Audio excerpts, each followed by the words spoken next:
Somewhere I read of the freedom of assembly. Somewhere I read of the freedom of speech. Somewhere I read of the freedom of press. Somewhere I read that the greatness of America is the right to protest for rights.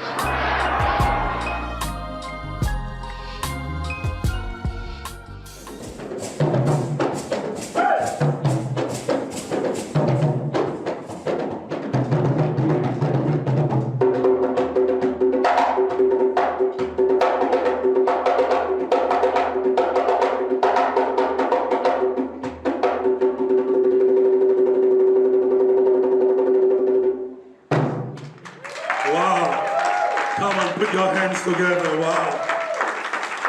This time I would like to welcome Raymond Kashiba, the president of the Ottawa Congolese Community, to come and welcome you.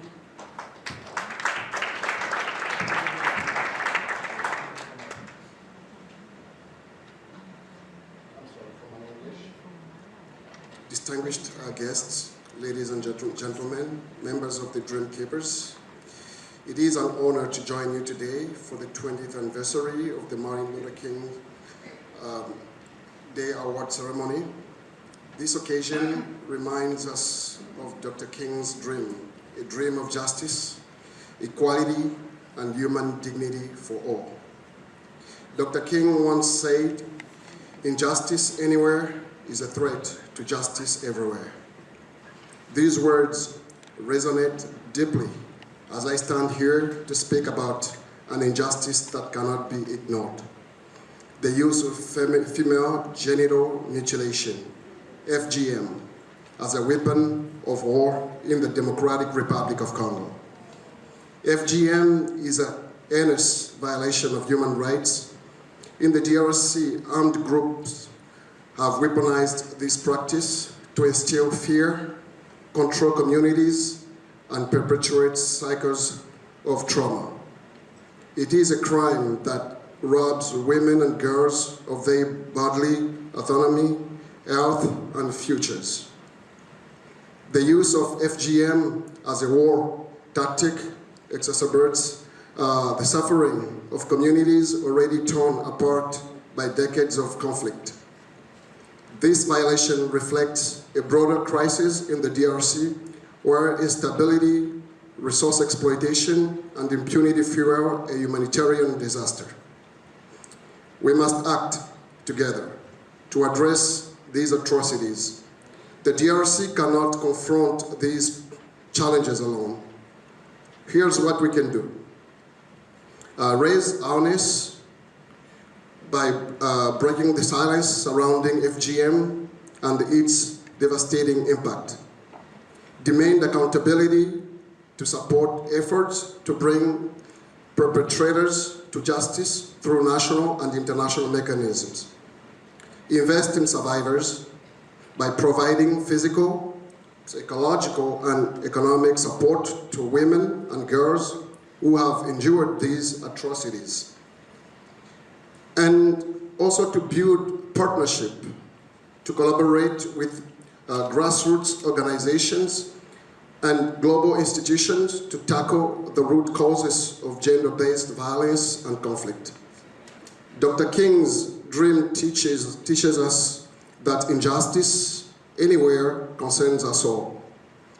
It calls on us to stand in solidarity with women and girls of the DRC and to amplify their voices. Let us commit ourselves to a future where no girl will suffer the horror of FGM, no woman will be silenced by fear, and no community will be destroyed by violence. As we honor Dr. King's legacy, let us remember his words: "The arc of the moral universe is long, but it bends toward injustice." May we together bend that arc more swiftly toward a world where dignity, justice, and equality prevail for all. Thank you very much.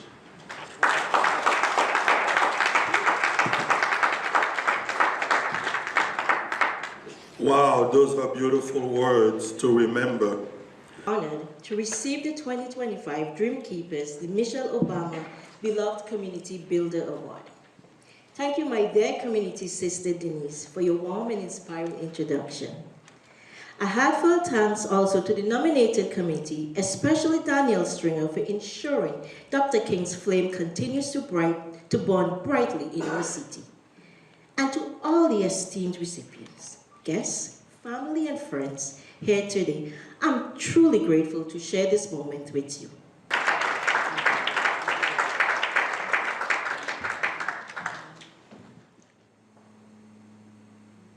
What is it that we need in our community as community builders?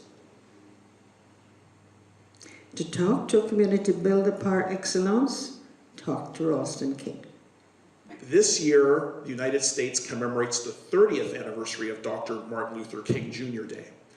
So that is today. And I can't think of anything more I want to celebrate. I think there's a high irony today, because MLK Day was the first federal holiday to honor a national figure who wasn't a president. It also is the only federal holiday established by the United States Congress as a national day of service, inspiring individuals across the United States to honor his legacy by volunteering and actively working to improve their communities. And when I think of what's going on today in the Congressional Rotunda, I think it is important for us to remember that MLK Day is always a day to reflect and act for the betterment of all people.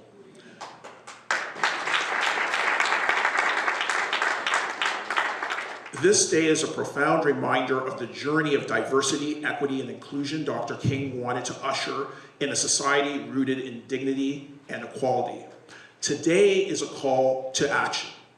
We must all work to build bridges, call out disrespect and discrimination, correct false narratives, commit to allyship, and advocate for all people. Since the 61 years when he gave his famous "I Have a Dream" speech on the steps of the Lincoln Memorial, there has been some progress made in America and around the world, and even in our city, on social equity. But Dr. King's pursuit of equal rights and opportunities for all people continues to be mostly unrealized. But what we need to remember is that Dr. King's vision went far beyond the elimination of racial segregation. His vision of a beloved community was a practical blueprint for a society built upon the twin foundations of economic and racial justice. Dr. King's famous declaration, which I think we heard earlier today, that injustice anywhere is a threat to justice everywhere, wasn't just a slogan.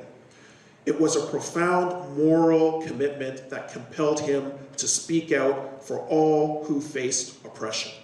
He understood that true freedom could only be achieved through both social and economic justice, recognizing that the ability to sit at an integrated lunch counter meant little if people could not afford to eat there.